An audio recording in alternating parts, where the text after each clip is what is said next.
Let's do it. All right. Today's daily debate question brought to you by the MMA Junkie radio team. Here it goes. Despite his past results against John Jones, would Daniel Cormier become MMA's GOAT? That's the greatest of all time. If he beats heavyweight champ Stipe Miocic at UFC 226. Yes or no? Dan Tom, what do you think? I'm going to say no for a couple reasons. Not even so much, like you said, leaving the John Jones thing aside from it. We have seen champions attain 2 championships in multiple weight classes, but we haven't seen them sustain it. So if we can see him even sustain it just a little bit, I think that'll give DC the edge over in many categories as far as pound for pound, heavyweights, GOATs, however you want to label it. I think if he can sustain it after beating Stipe, that makes his case really strong, but we've seen people reach this mountaintop. I want to see someone stay there. I'm going to go with yes. I feel like what he did at light heavyweight and then what he did winning the Strikeforce Heavyweight Grand Prix and having victories over guys who have been champions in heavyweight champions in the UFC, like Frank Mir, Josh Barnett.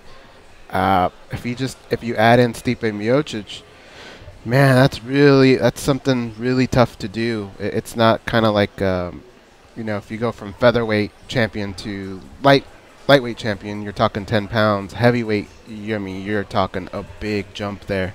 So for him to be successful in both, and the names that would be on that list, oh, man, I would say yes. Yeah, and I guess I'll be the tiebreaker here. It's a close one. Dan brought up a good point.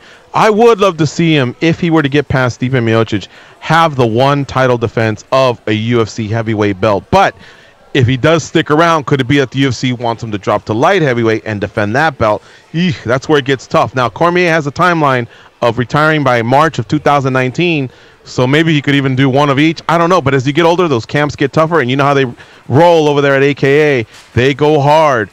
Goes, you brought up a good point as well. Hey, he's kind of beaten some tough fighters over at the Strikeforce Heavyweight Grand Prix when Strikeforce Heavyweight stable was just as potent as the UFC, so that was huge for him. Along the way, he did defeat Josh Barnett and Frank Mir, 2 former UFC heavyweight champions. I believe he's either 10-0 or 12-0 as a heavyweight, so that's very respectable.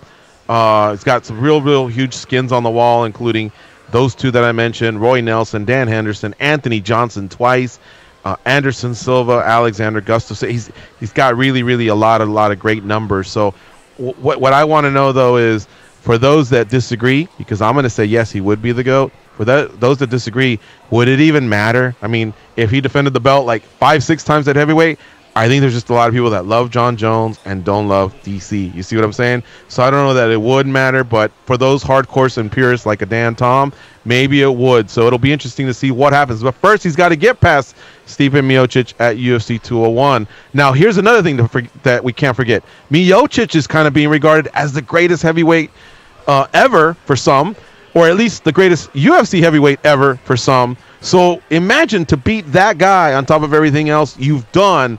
It has to mean something, folks.